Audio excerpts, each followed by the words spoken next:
Happy Earth Day, everyone! Today we are going to do another map resort tour, and because it's Earth Day, I just felt like it absolutely needed to be Disney's Animal Kingdom Park. We're going to be walking through the different lands of the park, talking about some of my favorite things. We're going to be hopping back between this map and the Google Earth images so we can kind of get a better view. We come right through here, and the first thing we have is, of course, bag check. Over here to the left is Rainforest Cafe. This is a lot more visible on the map than it is in Google Earth. You cannot see it at all. It's like very, very hidden. And there's also this rockwork and foliage that kind of covers the outside, which makes it a lot more difficult to see in reality. Then of course you have your three huts. I've been at Animal Kingdom at Rope Drop to go rope drop Avatar Flight of Passage, and it's an incredible experience just to be here and the energy. So we enter the park. So this area is called the Oasis, and it was intended to be kind of an exploration. This whole park was not going to have any visual cues to take you from one place to another. It was supposed to be you have to turn a corner and find the location yourself. But that kind of goes against Mickey's 10 Commandments, because in a park, you want to know where you're going. You want to be led from one place to another. So in a place like this, where, let's look at Google Earth here, you can't really see where you're going. You can't really tell. Obviously, all the paths lead out, but right here, you can't really tell. So this is kind of a failure of the park or success on the original vision. So coming through here, we get to the Oasis. That brings us out to Discovery Island. So Discovery Island is an actual island in the park, this giant tree of life, which houses the attraction It's Tough to Be a Bug that used to be at Disney California Adventure, but is still at Disney's Animal Kingdom. This version was better anyway, just because you have a theater and a tree. That's really cool. There's a lot of exploration trails around. You can see them here, but looking at the map, it's a lot harder to tell where they are. So this is really cool where you get to explore different things, and there's a lot of animal exhibits around here. They're just called the Discovery Island Trails. DVC booth, first aid, Pizza Safari. Not great pizza, I'm sorry to say that. Tiffin's is a more luxurious restaurant. We have Iron Mercantile and Discovery Trading Company, which are kind of the main street shops of this park. Coming over this way, we have the Doug and Russell meet and greet, Flame Tree Barbecue, Isle of Java. Over here is a Mickey and Minnie meet and greet. I don't know if that is open right now. It's not kind of showing up. Anyway, that's kind of an overview onto Discovery Island. Here it is again from the top. It's an island. That's it. Okay. Coming back to the map, let's kind of go in a circle around. We'll start over here with DinoLand U.S.A. So DinoLand U.S.A. currently only has two attractions. Dinosaur, which is an enhanced motion vehicle attraction, turn for turn. It is the exact same attraction as Indiana Jones over at Disneyland, but it has dinosaurs inside. It's very dark, but it's pretty fun. I like it. Restaurantosaurus, Chester and Hester's Dino Treasures. This land is very kooky. It's kind of a road stop, pit stop kind of attraction that you might have crossing the country, where there's a really cool backstory to this land. Ask any of the cast members who work here.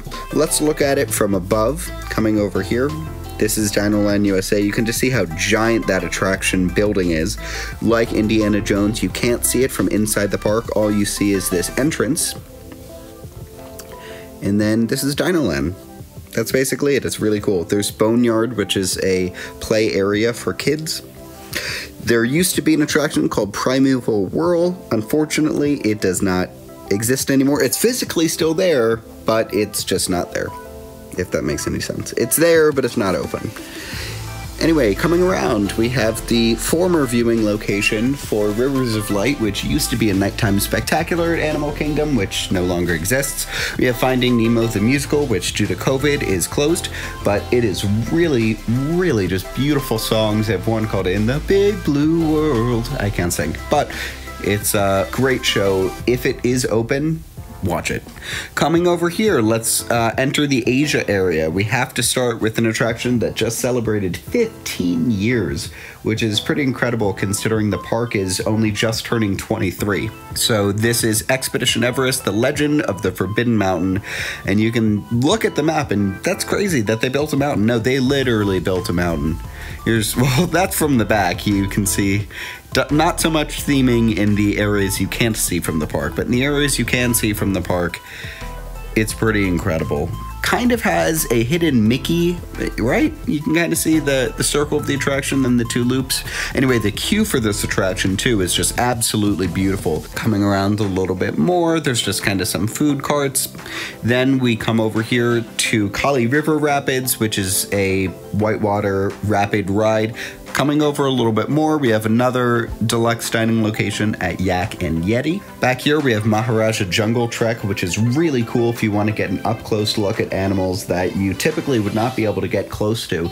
This is a zoo if a zoo was themed. It has beautiful temples and like pagoda architecture and wall murals, and again, I keep saying beautiful, but guess what? It's beautiful.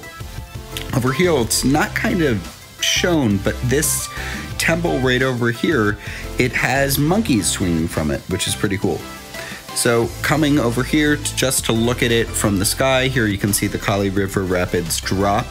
No, this is not a construction site. This part of the attraction is about deforestation. Anyway, coming over here, this is the Jungle Trek kind of hidden here in the temples. And then over here we have Yak and Yeti. Next to Yak and Yeti is Up, a Great Bird Adventure, which was themed to Up a couple years ago. I don't know the exact date, but it's a bird show. You get to learn about birds, but it's also very entertaining. So, coming around here, we enter Africa in the fictional village of Harambe. So, Harambe is basically just the landing pad for the park's signature attraction, which we'll talk about in a bit. But here we have, from right to left, the Harambe Market. We have food, we have other food and merchandise locations. Coming over a little bit more, we have Festival of the Lion King, which was announced this week that they just started rehearsals and it will be reopening in early May. Now, I'm upset because I have never seen this show and I'm headed to Disney's Animal Kingdom at the end of this month. So I won't be able to see it on this trip, but maybe if I head back later this year, I will be able to visit. So that brings us over here to Kilimanjaro Safari. From what I have heard from people who have been to Africa, this is as close as you can be to an African safari without leaving the continental United States, which is crazy considering that this park is in Florida. So you can kind of see just how giant this attraction is. This attraction, by the way, is basically bigger than the rest of the park. That's what makes Animal Kingdom the largest Disney park in the world, is because of this singular attraction. So Kilimanjaro Safaris is kind of hidden back here, and then this is the attraction. This whole area here, that's huge. It's ginormous, and you feel it when you're in the attraction. You feel the scale of the savannah once you get back here. And then it starts and ends with a lot of close encounters and close exhibits. And if you want to explore these more, explore the animals more, there are trails that you can go on that bring you up close with the animals. Also back here is the Wildlife Express train, and you can take that over here to Rafiki's Planet Watch. Here at Rafiki's Planet Watch, you can enter the conservation station and see how Animal Kingdom conserves the planet and acts as a refuge and hospital and habitat for so many different types of species that are found across the world. Anyway, we have now looked at Discovery Island, Oasis, DinoLand U.S.A, Asia, and Africa. That's kind of it, right? I'm kidding. Of course, we have to talk about Pandora, the world of Avatar. So here at this land, this is the newest land in the park, although I'm saying new, it's now, I think, 5+ years old. Still absolutely beautiful. It has two attractions. The e-ticket attraction is called Avatar Flight of Passage, which 22 minutes after the park opens is at 70-minute wait, which is crazy.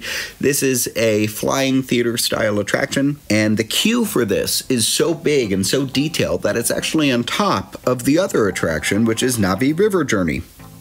Let me kind of show you here on Google Earth. This hexagon right here is the Flight of Passage Theater. There's 4 of them. And then right here is the Flight of Passage queue in the middle.